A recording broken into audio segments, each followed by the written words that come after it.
So, what is quantum mechanics? Even though it was discovered by physicists, it's not a physical theory in the same sense as electromagnetism or general relativity.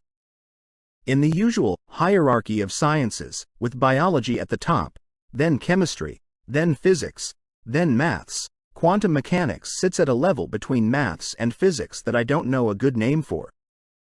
Basically, quantum mechanics is the operating system that other physical theories run on as application software, with the exception of general relativity, which hasn't yet been successfully ported to this particular OS.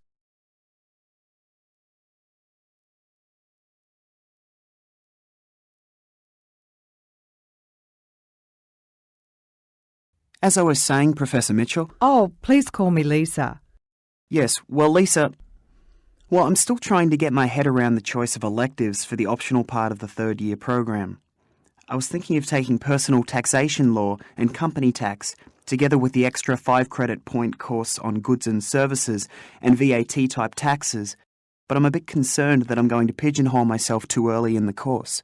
Yeah, As you know, there are going to be interviews for summer clerkships coming up, and I really don't want to come across as too focused on certain areas that a lot of firms don't even do, have a practice in.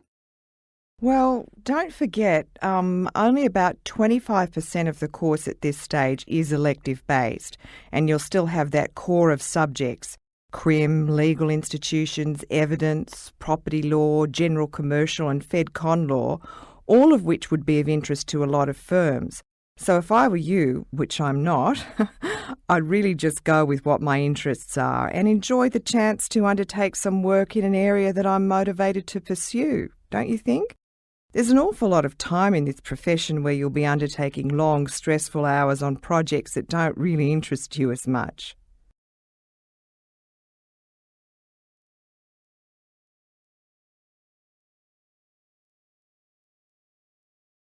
Doctors have been concerned for a long time about people Googling their symptoms. There's this term, Dr. Google, which is really frustrating to a lot of physicians, because people come in and think that they know what they have without having the actual expertise or context, just by having looked up, "I have a headache." What does it mean? GPT software is much better at actually being accurate in determining what patients have and asking sometimes follow-up questions that will help it further hone in on the correct diagnosis. Companies are starting to study this, and preliminary research suggests the ICE are surprisingly accurate. Studies have shown that they work better than online symptom checkers, which are websites that let you input your symptoms and spit out a diagnosis. They're also better than some untrained humans.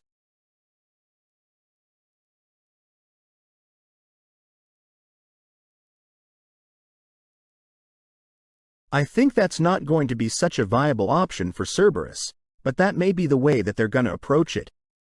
Private equity, of course, is supposed to have the advantage of taking management out of the spotlight of quarterly profits and industry analysts, and prying shareholder eyes, and that, hypothetically, gives them a chance to take slower, more patient routes to doing something to turn a company around. I would hope, and I have some, I guess, optimism that some of the Cerberus team will have some creativity and imagination.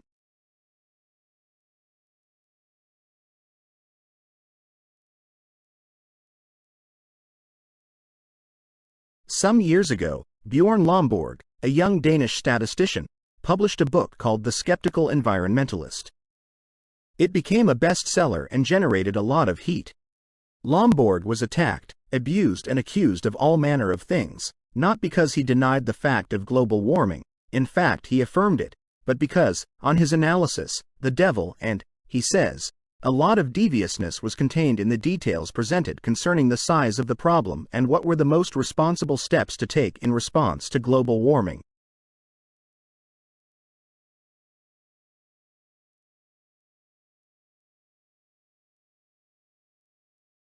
Giant exoplanets, like the so-called hot Jupiters, that are similar in characteristics to the solar system's biggest planet and orbit very close to their host stars, are excellent targets for astronomers in their search for their extrasolar worlds. The size and proximity of these planets is easy to detect as they create a large decrease in brightness when passing in front of their parent stars.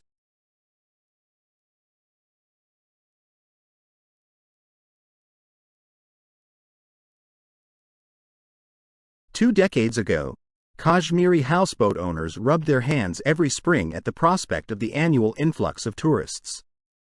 From May to October, the hyacinth-choked waters of Dal Lake saw flotillas of vividly painted shikaras carrying Indian families, boho Westerners, young travelers, and wide-eyed Japanese.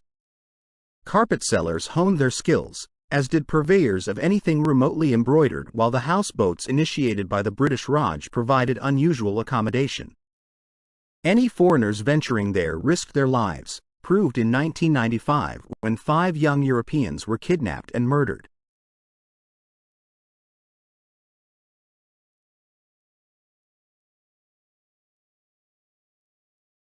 So between 4000 and 3000 BC the Mesopotamian Sumerian cultures do not practice any kind of burial. And then, about 3000, in the early dynastic period, these burials start to reappear, and they reappear with a certain amount of conspicuous consumption, and this is the context for the royal burials at Ur. Okay, so, the royal cemetery consists of quite a number of pits, so these are the excavation workers who are coming down into the pits. So you get some sense of how really deep and how really difficult it was to construct these chambers.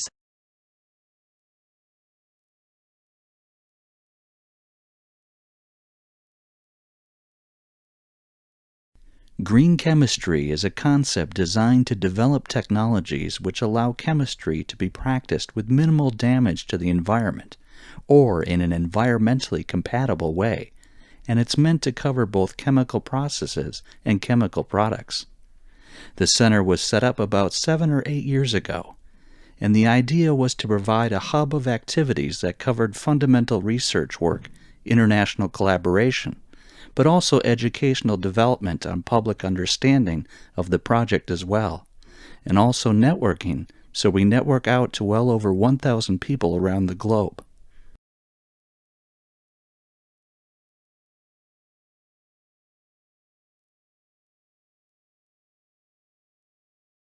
The thing that makes it difficult is because even if life had evolved on Mars, the chances of it being preserved are very small. If we use Earth as a reference and our planet is teeming with life, yet it rarely preserves evidence of life in the fossil record. And the focus now is on exploring for habitable environments. You're looking for water, a source of energy, either solar energy or thermal energy or chemical energy, and then organic carbon, assuming life as we know it on Earth, based on carbon. So those are sort of the 3 things that we're looking for in the course of our mission.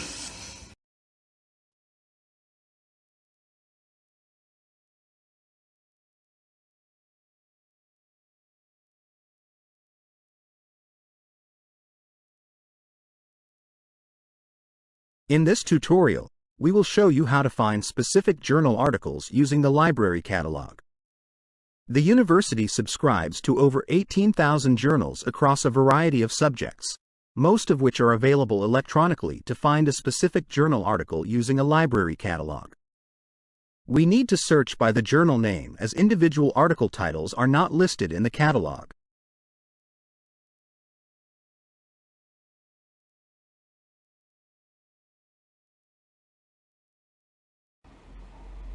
Belief is the human capacity to imagine, to be creative, to hope and dream, to infuse the world with meanings, and to cast our aspirations far and wide, limited neither by personal experience nor material reality.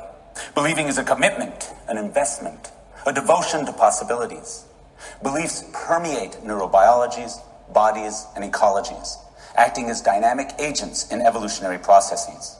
The human capacity for belief, the specifics of belief, and our diverse belief systems shape, structure, and alter our daily lives, our societies, and the world around us.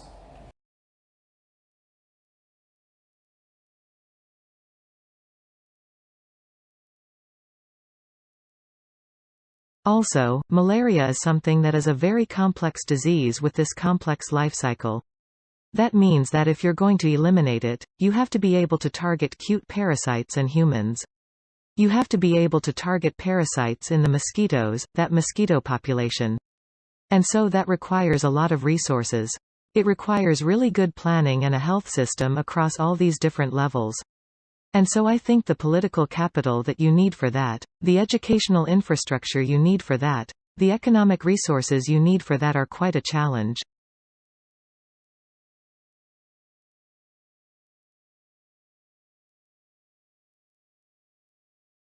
For a long time now, it's been a widely accepted and rarely questioned belief that a strong corporate culture goes hand in hand with success. However, a recent study has cast some doubt on this principle. After all, the authors of the report argue for culture. A company's build-up may be strong, but wrong. There is little point in every employee marching to the same tune if they are all marching in the wrong direction.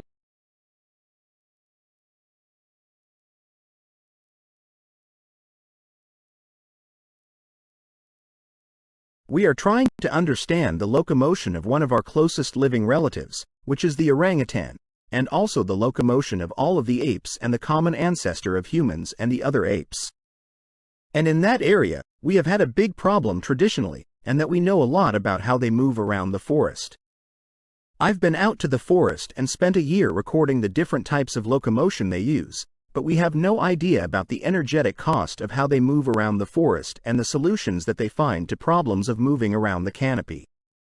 And what we're doing here is using the parkour athletes as an analogy for a large-bodied ape moving around a complex environment and getting them to move around in the course that we've made that they've never seen before. And we're going to record their energetic expenditure while they're doing it.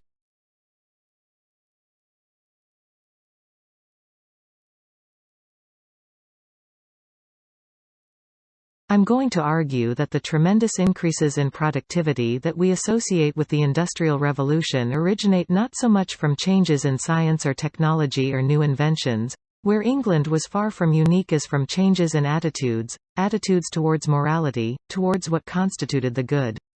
Attitudes towards property, which became in England individuals long before it did on the continent. Attitudes toward the proper role of government. And together, these attitudes constitute much of what the Luddites were protesting against.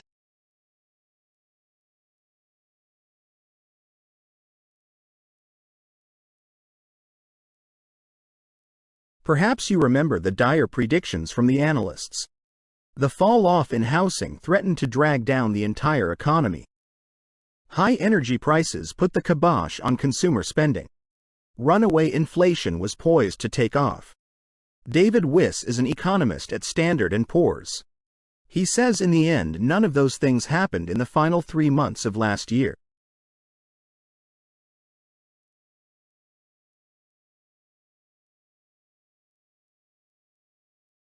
For 4 centuries the Viking declined. The people of the Shetland Islands off the north coast of Scotland continued to sell their goods through the North European Hanseatic League. The Hanse's merchants bought shiploads of salted fish, and in return the islanders got cash, grain, cloth and other goods. This lasted until the Act of Union between Scotland and England in 1707. This act prohibited the Hanse merchants from trading with Scotland. Consequently, Shetland went into an economic depression. The independent farmers of Shetland had to sell their land and were then obligated to pay rent, eventually becoming serfs.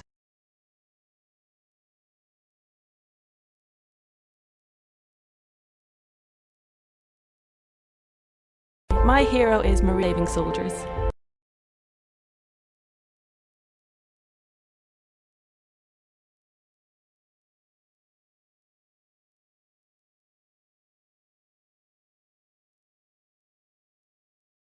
So in a very important tense, memory is the cognitive function that stores knowledge that we've acquired through learning and perception. But also memory is important because memory frees our behavior from being controlled by the present stimulus environment.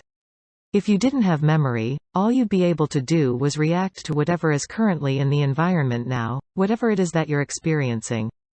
But memory allows us to respond to past events as well as events in the current stimulus environment. And memory also gives us the means to reflect on our experiences so that we plan for future encounters.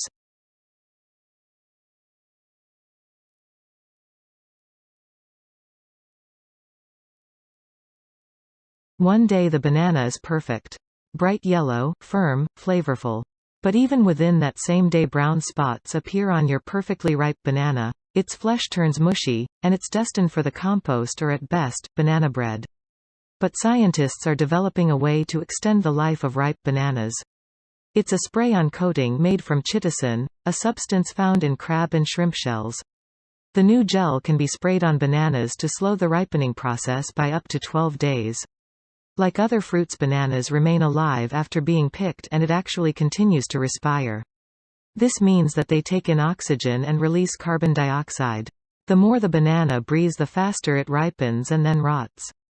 Bananas ripen more quickly than most fruit because they don't naturally slow the respiration after being picked. In fact, it speeds up, causing bananas to become mushy. Chitosan not only kills the bacteria on banana's skin that then leads to rot, it also significantly slows down the respiration in the first place. So bananas won't drive you bananas.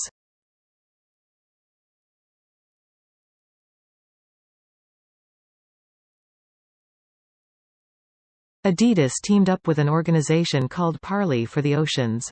Parley goes out and collects plastic waste from the ocean. Adidas uses the plastic waste to make shoes. Shoes made with plastic from the ocean. Good for the environment and good for business.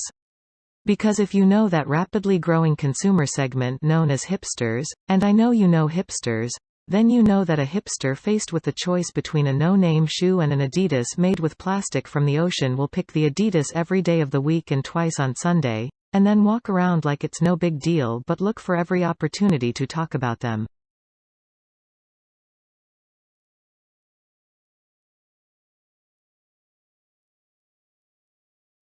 So 2 decades later, what's changed? It's now widely recognized that just 20% of health outcomes are tied to medical care, whereas up to 70% are tied to healthy behaviors and what's called the social determinants of health.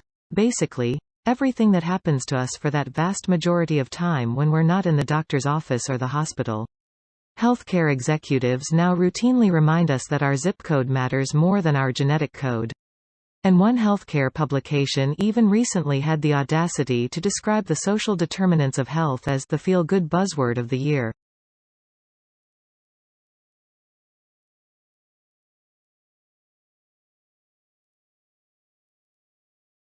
Good evening, ladies and gentlemen. My theme for this session is Convergence Technology Change and Business Practice. This is somewhat dear to my heart, in that I have spent much of the last 15 years involved in various aspects of technology and their impact on business, across a broad spectrum, from applications of signal processing in manufacture right through to the use of utilization data and diary applications, to improve the time utilization of the sales force.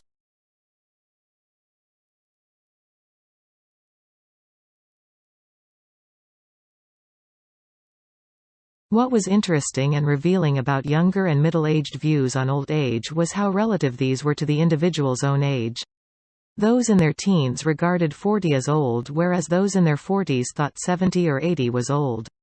For many, health was seen as a determining factor in deciding who is old, and many young participants commented on how fit and active their grandparents are, while others thought ill health and dependence were an inevitable part of aging.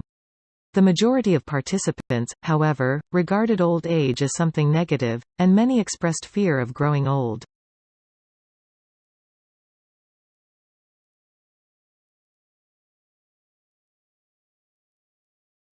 Lead-in time is the amount of time that elapses between a business placing an order with a supplier for more stock or raw materials and the delivery of the goods to the business.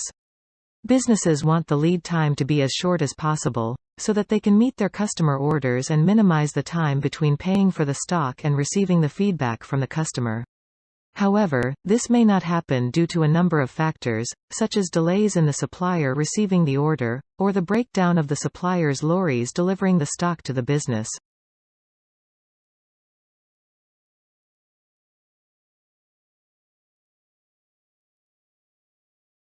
The earlier chocolate was quite unpalatable.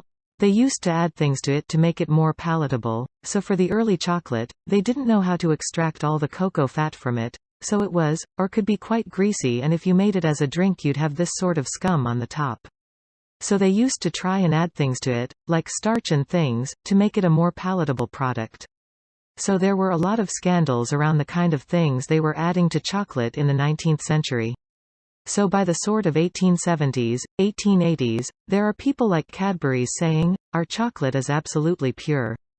We have this new process, the Van Houten process, which now extracts all this horrible fat that we can use to make eating chocolate. Now we have a pure product.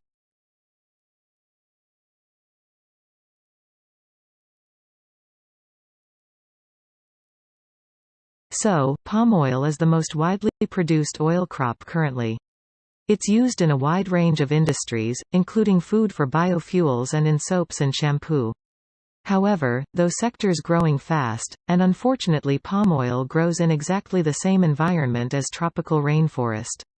So, the use and the development of palm oil, the growth in the sector, is leading to wide-scale deforestation.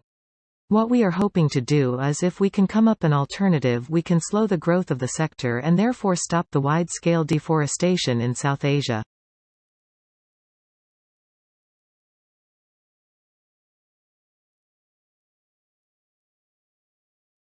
So, palm oil is the most widely produced oil crop currently. It's used in a wide range of industries, including food for biofuels and in soaps and shampoo.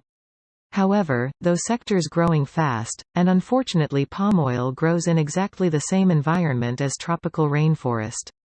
So, the use and the development of palm oil, the growth in the sector, is leading to wide-scale deforestation.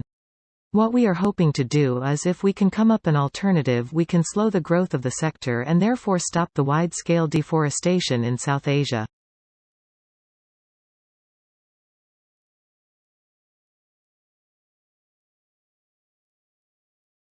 One seminal difference in policy remains. The coalition has not matched what is Labour's most important innovation promise.